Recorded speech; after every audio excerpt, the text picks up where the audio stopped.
Hi, this is Adam Kunzmiller with Board Game Geek at Gen Con 2017, and I'm joined by Chris Cluey and Justin Nouget from Victory Point, and we're here to talk about Twilight of the Gods. So what is Twilight of the Gods? So Twilight of the Gods is an updatable card game, not technically a living card game, because we can't use that. But we are very similar to a living card game. I love UCGs. Oh, yeah. UCGs are the best. So our game is, it is set in the 6th century AD. The Roman Empire is collapsing, other empires are collapsing, the pantheons are collapsing with them. You play as one of the gods who are struggling to gain enough power to survive the upcoming Dark Ages. Okay. You're God, you can see the future, you sense, oh no, this is going to end badly. I want to stay relevant. You want to stay relevant. So you are actually playing as a god in this game. Here's a god card. It gives you a special once per game ability. When you use it, it flips over and you get to start shiny foil art. Look at that. Yes, look at that. So, you are a god. In this game, your deck is your life. Once you are out of cards, you are dead. Okay. When you take damage, cards flip over into your discard stack, and you can then restore them via a variety of means. Your opponent can also attack your discard stack, though, to remove cards permanently from the game. One of our core design philosophies is meaningful player choice. You will have many, many choices when playing this game. Excellent. All right, so the game itself, for anyone who's played Magic, Pokemon, Yu-Gi-Oh!, Game of Thrones, whatever, you will recognize a lot of very familiar things. We do not tap lands for mana, we exhaust aspects for power. Perfect. We do not have summoning sickness. Our creatures acclimate to the battlefield. So you'll find a lot of familiar things. Things that are different though. Resources in this game are on the backs of the cards. Every card has a tier level on its back, and then the card itself on the front. Okay. It will tell you on the front what tier level it is, so you don't have to constantly look at the back. As the tier level goes up, the power of the card also goes up. So you can also see your opponent's hand and relative strength. Right, yeah, relative strength. You'll That's also cool. have like an that. idea of what's coming up. Now, you'll draw 2 cards per turn, so you'll know your first card. You won't know what the second card is. In addition, the only way you get resources in this game is by trading with your opponent. So during the trade phase, which is the 3rd phase of the game, these little playmats tell you everything you need to know in order to play the game, because it's always handy. During the trade phase, I could say, I will offer you a tier 1 and a tier 2 for a tier 1 and a tier 2. Okay. It is your choice whether you want to accept or not. During the early parts of the game, players generally accept because you each need resources to play the game. Now when you trade, cards go face down. And then they go here, I assume? Yeah, and then they go into your aspect stack, with which you can then put them into play. Now it's important that the opponent does not look at these cards, because on every single card, there's a little black box called the heresy effect, and that'll differ from card to card. What the heresy effect means is, when you trade cards to an opponent for a resource, later on you might be able to manifest that card, which means flips it face up. Boom, you immediately resolve the heresy effect, in this case exhausting that card. You're not just trading resources, you are trading traps. Okay. You're gambling that you are smarter than your opponent, you will outwit them throughout the course of the game. Other unique mechanics in our game. We have what is called creature limit. You can only have as many creatures out of a tier level as you have resources of that tier level. So this one will go back to me. So, right now, this deck can support one more tier 2 creature, but it is at its creature limit for tier 1s and tier 3s.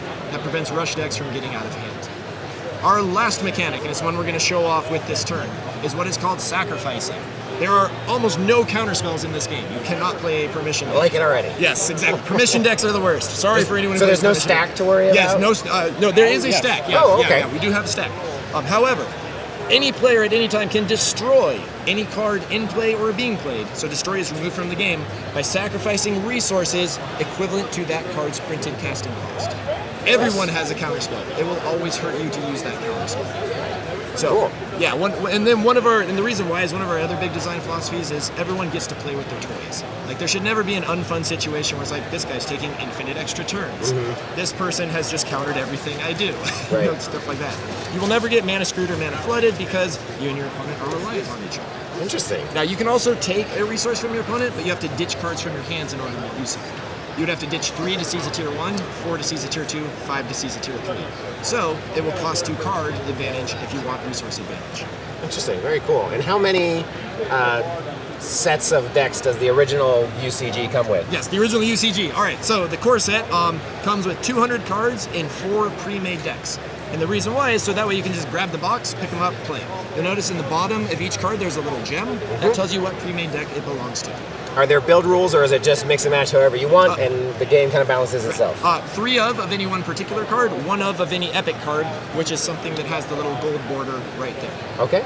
Now, Your god also determines what cards you can include. For example, Mars here has a little number 10 right there. Mm-hmm. In order to use Mars as your god, you have to have at least 10 red cards in your deck. Oh, okay. He demands your obedience. Right. He also demands your obedience in terms of conviction. If all the cards you have in play are red, you get all of your conviction bonuses you qualify for. At any point, if you have a non-red card in play, you lose all your conviction bonuses. So players are incentivized to either go monocolor, or they can go multicolor and not be as powerful within a specific faction. Right. And does this strictly play 2? No. We have played it multiplayer. Yes, we have. And it is primarily balanced 1v1. Multiplayer, it's going to be whatever your play group normally does. Do you play Power Pinata, beat up on the weakest person? Do you play Blue Shell, drag down the strongest person? That's on you and your play group. We do, in our rule book, mention multiplayer and some basic rules for it. Yes, exactly. Excellent. So we do help support multiplayer. And how long would a typical game last? Depends how experienced you are. When you're first learning the game, hour and 15 minutes, just because you're going to be reading the cards and going through the mechanics and making sure you know it. Once you are experienced, we're, 35 minutes or so? I'd say between 30 and 40 minutes. Yeah, so... yeah, a little bit longer than, say, a standard Magic game, but not so much so. And it's going to be a constant struggle, because you're going to see every card in your deck. Mm-hmm. And you're going to notice, once you get down really low on life, there's a very physical sensation looking at your life stack right there. Awesome. And have any follow-ups, expansions, or sets been announced already, or still being planned? So we have 3 mini expansions that are already going to be coming out after this. Then we have a big expansion that we're working on right now. It has not been announced yet. I can hint at, however, having a color-agnostic resource system means we can add additional factions. Very cool. So we might add some more factions in. The factions themselves are based on philosophies. We have red, blue, green, and brown. Red is aggression, you want to attack. Blue is negotiation, you want to trade and then set off your traps. Green is mysticism, you're going to play around with your discard stack and your opponent's discard stack. Brown is sanctuary, you're going to heal, defend, wait for late game, and then kind of turn the tide. Well, Chris, Justin, thank you very much for talking me through this. This looks really fun. This is Twilight of the Gods.